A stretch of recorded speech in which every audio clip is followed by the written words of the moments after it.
My money gun has no money, and that's because I'm broke. And if you're broke like me, you can follow these 4 steps to fix your financial situation. Now, I'm an internet entrepreneur. I've been making millions of dollars online, but I've been broke multiple times before. So I know what it's like, and it's really hard to not just retreat into your emotional or your reptilian brain when you're in these situations. So it's good to sit and think with your thoughts and then follow these simple steps, which I'm going to lay out for you in this video to help you get out.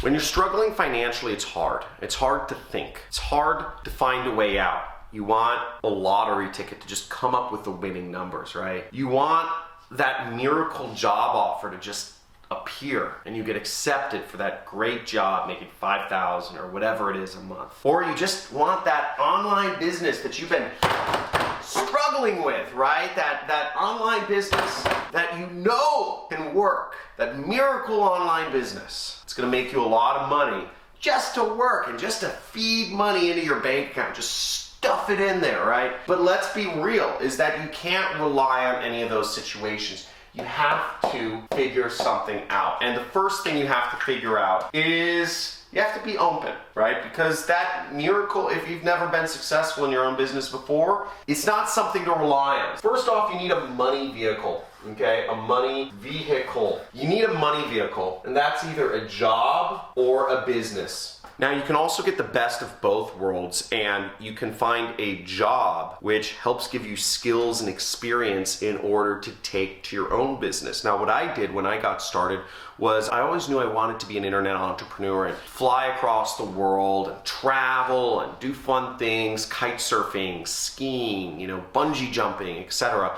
And I chose the path of both worlds. I got a job working for an internet business. So while I was working my job, I was learning 8 hours, 10 hours a day I was working. I was learning every single hour of the day skills that I could directly take over to my own business and make me money. This is the hardest one because it's managing your finances, tracking, budgeting, and making sacrifices. Now, a lot of folk do not want to track their finances. It seems like such a demeaning and patronizing thing to have to write down all of your purchases and write down where your money's going. But in fact, a lot of it can actually be very easy with apps like Mint, and there's phone apps that do all this for you if you're using credit cards and bank accounts for most of your purchases. And I would suggest using something like Mint, but whatever you use, track it. A lot of people want to skip that. It seems weird. But once you start tracking and you start seeing the trends month over month, you see where your money goes, and you see where you can save and create budgets and make sacrifices. If you're guilty of not tracking, of not budgeting, of not sacrificing, if you're guilty of any one of these, even when you've been in a prickly situation, type in guilty in the comments below.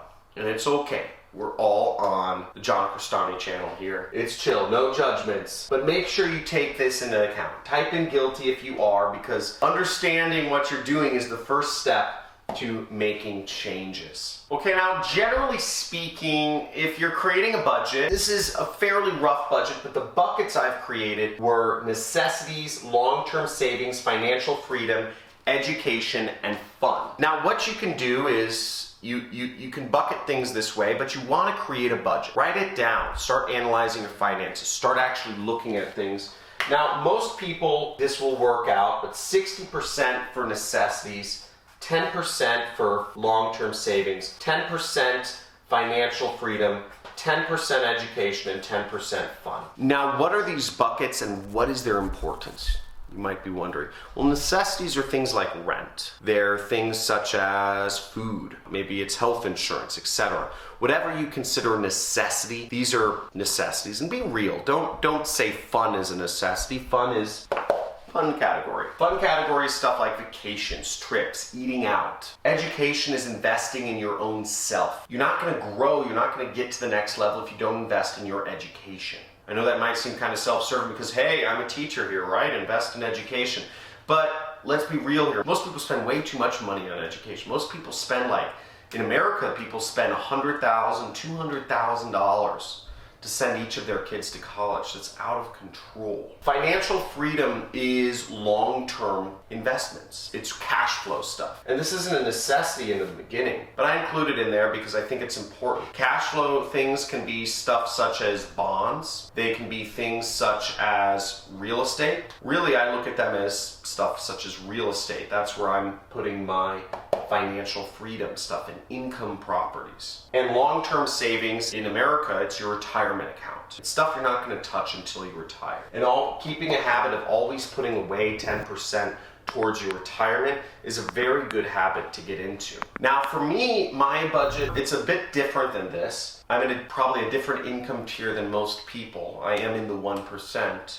And my necessities is about 15% of my budget. My long-term savings and my financial freedom are really stacked. I put a lot of money away. I put about 25 and 25. I put a lot of money away into savings and into retirement accounts because that's what I'm preparing for. I'm trying to get to the level, I'm still not there yet, where I can retire and literally live the rest of my life off of interest or cash flow. And I always invest in my education. I'm an education junkie. I spent $100,000 on a single mastermind this year, which may seem ridiculous to some people to spend $100,000, but I'm still within 10% of my budget. So I'm still maintaining the same budget that most people in the world are. If not, maybe I'm spending less because I don't have college debt. And the last thing you want to put your money into is a wealth vehicle. So again, that financial freedom money, that should go into something where you can get good cash flow from, you can get an income from.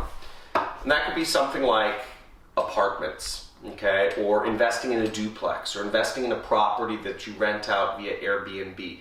Something that has a higher return than a stock or a bond and provides you cash flow. It could be a franchise, whatever it is, but it's investing in creating your financial freedom. It could be a side business. That's what you want to think about. Hopefully you enjoyed this video and you're enjoying learning about making money and keeping it and getting yourself towards financial freedom. Now, they won't teach this to you in colleges. They won't teach this to you in normal schools because they don't want you to know this. But there are simple steps you can take to creating wealth for yourself and keeping it. And on this channel, I show you every single day how you can do that. Now, I made my money in affiliate marketing. You can check out dozens of videos where I'm teaching you how to make money with affiliate marketing without spending any of your own money. So make sure you like this video, subscribe to my channel, and comment below. If you're committed to managing your finances, and putting this in action, and working yourself towards financial freedom, then let's make it happen. See you in the next video.